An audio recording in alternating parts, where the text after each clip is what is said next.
एक बार भगवान व्यास देव जी ने एक श्लोक लिखा कि बलवान इंद्रिय ग्रामो विद्वानमपि कर्षति। इंद्रियां बड़ी बलवान, जो बड़े बड़े विद्वानों को भी खींचकर भ्रष्ट कर देती है। इसलिए एकांत में अपनी बहन के पास बहुत समय तक नहीं रहना चाहिए, अपनी बेटी के पास भी बहुत समय तक नहीं रहना चाहिए, और पुत्र जवान हो तो एक सैया पे एकांत में मां को भी नहीं लेटना चाहिए। तो जैमिनी जी बड़े ऋषि हैं, तो उनका प्रभु ऐसा कैसे हो सकता है कि विद्वान है वो और जानता है मेरी बहन है और बेटी है, पवित्र भाव, तो वो ऐसा कैसे कर सकता है? आपने जो श्लोक लिखा तो मुझे संशय नहीं, पर मुझे आप समझाइए कि ऐसा कैसे, जो विद्वान है, मूर्ख हो तो बात अलग है। तो उनका इस प्रश्न का उत्तर तो हम कुछ दिन बाद देंगे। हमें याद आ गया, हमको बद्री नारायण वाले आश्रम में जाना है। अब ये उत्तर है उनके प्रश्न का। तो 10-15 दिन तुम संभालो आश्रम, सैकड़ों ब्रह्म ऋषि विद्यार्थी जन है। 15 दिन बाद हम आ जाएंगे, फिर आपके इस प्रश्न का उत्तर देंगे, ठीक है?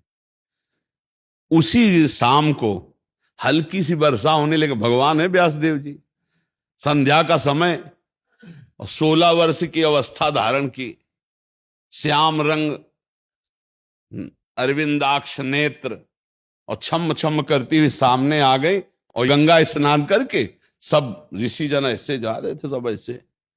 तो जैमिनी जी के पास आई और कहा, भगवान रात्रि का समय आने वाला है, बड़ा भयावह है, मैं अपना घर भूल गई हूं, आज रात्रि अपने आश्रम में आप जगह दे देंगे क्या? उनका नहीं, गुरुदेव बाहर गए हुए हैं और सख्त आदेश है, ब्रह्मचारियों का स्थान है, या स्त्री प्रवेश निषेध। प्रभु स्त्री की बात नहीं है, मैं आपकी शरण में हूं, मेरी जान का खतरा है, मैं अकेली हूं जंगल में, और शरणागत के लिए तुम्हारे गुरुजी ने समझाया कि शरणागत की रक्षा करनी चाहिए।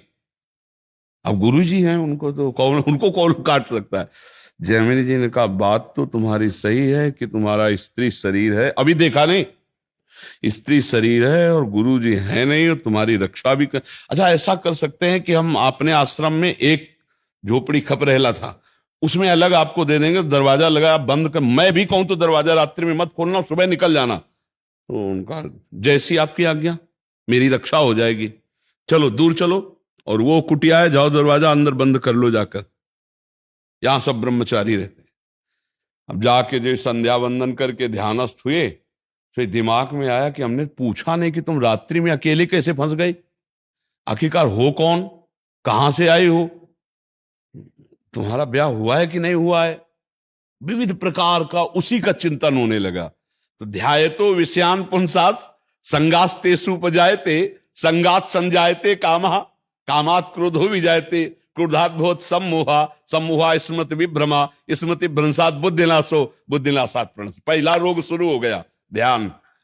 जहां प्रभु का ध्यान होना था वहां तो चरण देखे थे बड़े ही सुंदर, उनका मुख कितना सुंदर होगा। अब गए, अब इतना सब करते हुए रात्रि तो हो ही गई थी, दरवाजा खटखटाया, तो उन्होंने कहा दरवाजा तो नहीं खुलेगा। बोले मैं जैमिनी जी हूं। बोले नहीं, जैमिनी जी ने मना किया है कि सुबह नहीं खुलेगा दरवाजा।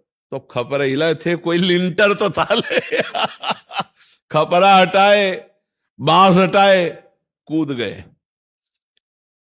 देखा तो वो सुंदर रूप, क्योंकि भगवान ने धारण किया था, श्याम रंग, छटा छा रही थी एकदम, इंद्रनील मणि कांति, नौ यौवन अवस्था, देख के मुग्ध हो गए।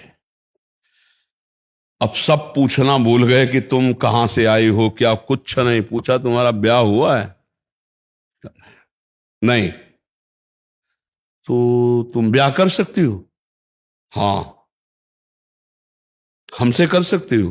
बोले आप जैसा ऋषि मिले तो फिर क्या कहला, ब्याह तो कर ही लेगी। तो उनका, फिर ब्याह कर लो हमसे। तो उनका शर्त है, जहां आप स्नान करने गए थे वहां काली जी का मंदिर है, वहां तक अपना मुंह काला करो, हमें पीठ में बैठा लो और वहां तक ले चलो, फिर वो आम जयमाला डाल देंगी तुम्हारे। तो सोचा अंधेरे का मामला है, बोले ठीक है।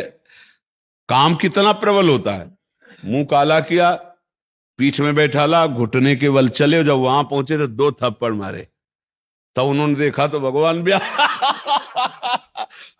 व्यास देव जी ने कहा श्लोक गलत है कि सही? बोले गुरुदेव सही है, क्योंकि इतने बड़े विद्वान जैमिनी ऋषि तो बोले तुम्हारे लिए तो संपूर्ण जगत जननी के भाव में देखो या बेटी के भाव में देखो या बहन के भाव में देखो, तुम्हारा भाव क्यों बदल गया? इस श्लोक में लिखा है कि गलत है? कि बोले गुरुदेव पक्का सही, अब कभी जुड़ रहा।